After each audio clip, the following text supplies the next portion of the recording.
एकादशी पर आप सबको राधे राधे। परमा एकादशी की राधे राधे, कृष्ण की जय बोलो।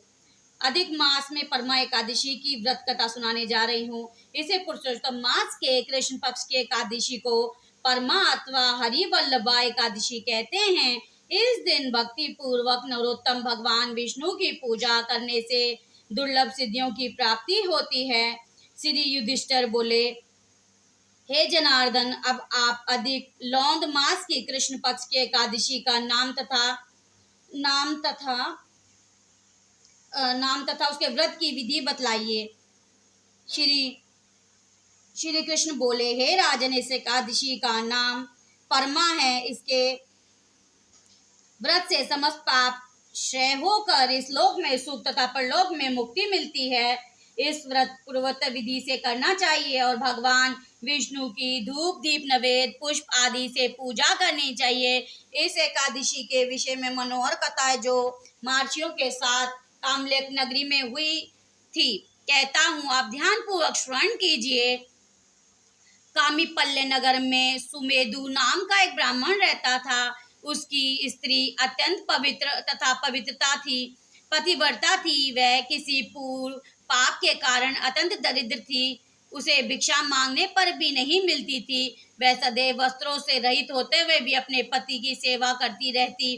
वह अतिथि को अन्न देकर स्वयं भूखी रह जाती और पति से कभी किसी वस्तु को नहीं कहती थी। जब सुमेधा ने अपनी स्त्री को अत्यंत दुर्बल देखा तो वह बोला, हे प्रिय, जब मैं धनवानों से धन मांगता हूँ तो वह मुझे भी नहीं देते। गृहस्थी केवल धन से चलती है। अब मैं क्या करूँ? इसीलिए यदि तुम्हारी राय हो तो मैं परदेश जाकर कुछ उद्योग करूं, क्योंकि विद्वानों ने उद्योग की प्रशंसा की है। इस प्रकार उसकी स्त्री विनीत भाव से बोली कि हे प्राणनाथ, मैं आपकी आज्ञा की चेरी हूँ। पति अच्छा और बुरा जो कुछ भी कहे, पत्नी को वही करना चाहिए। मनुष्य को पूर्व जन्म के कर्मों का फल मिलता है। सुमेरु पर्वत पर रहते हुए मनुष्य को बिना भाग्य के स्वर्ण नहीं मिलता। पूर्व जन्म में जो मनुष्य विद्या और भूमि दान करते हैं उन्हें इस जन्म में विद्या और भूमि मिलती है।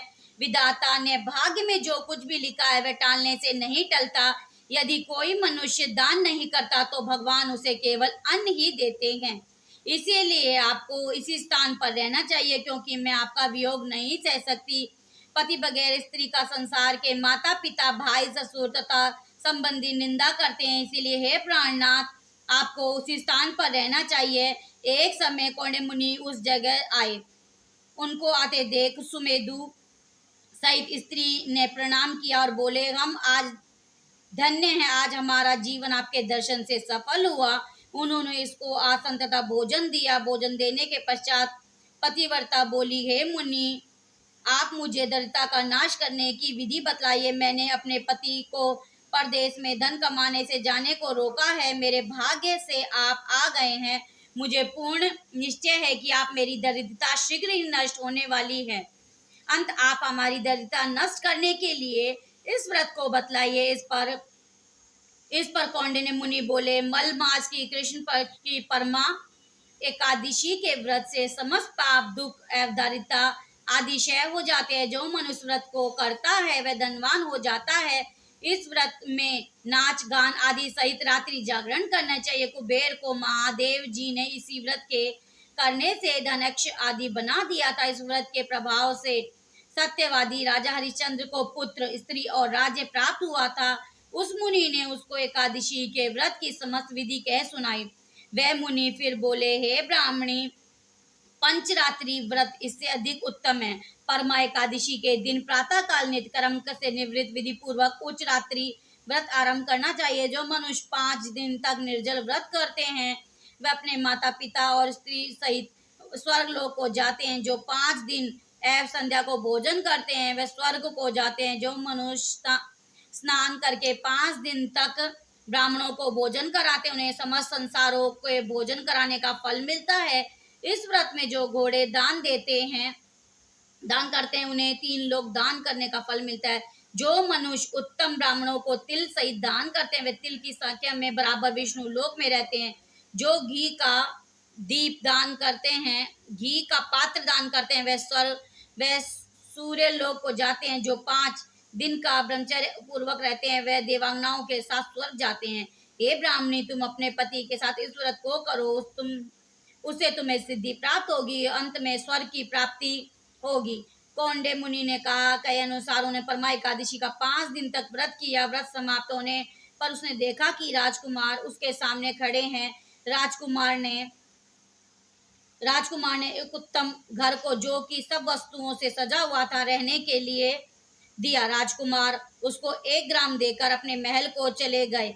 वे दोनों इस व्रत के प्रभाव से इस लोक में अंशुक होकर अंत में स्वर्गलोक को गए। श्री कृष्ण उवाच, हे राजन, जो मनुष्य परमा एकादशी का व्रत करता है उसे समस्त तीर्थों यज्ञों आदि का फल मिलता है। जिस प्रकार संसार में 2 पैरों वाले ब्राह्मण, 4 पैरों वाले में गौ देवताओं ने इंद्रराज श्रेष्ठ है, उसी प्रकार मासों में अधिक लौंद का मास उत्तम है। इस महीने में पद्मनी और परमा एकादशी भी श्रेष्ठ है। उनके व्रत से समस्त पाप नष्ट हो जाते हैं। अंत दुर्लभ मनुष्य को एक व्रत जरूर करना चाहिए। जो मनुष्य अधिक मास स्नान एकादशी व्रत नहीं करते उन्हें आत्महत्या का पाप लगता है। यह मनुष्य योनि बड़े पापों से, बड़े पुण्यों से मिलती है, इसीलिए मनुष्य को एकादशी व्रत अवश्य करना चाहिए। हे युधिष्ठिर, जो आपने पूछा था सो मैंने आपको बतला दिया। अब आप इस व्रत को भक्ति सहित कीजिए। जो मनुष्य अधिक मास लौंद का परमा एकादशी का व्रत करते हैं वे स्वर्गलोक में जाकर इंद्र को सुख भोगते हुए 3 लोक में वंदनीय होते हैं। एकादशी मातम की जय। बोलो परमा एकादशी की जय। राधे कृष्णा की जय।